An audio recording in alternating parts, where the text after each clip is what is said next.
آقا درود. میلم داره میترکه چیکار کنم؟ ترکیده یعنی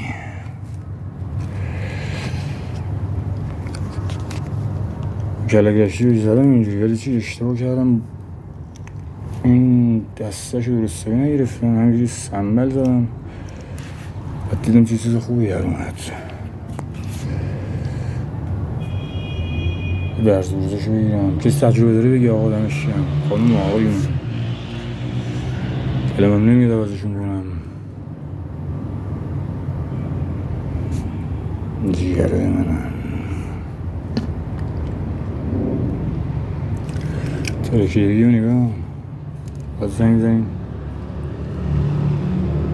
ترکیدگی چی قدیمی این دستش کت شده دیگه.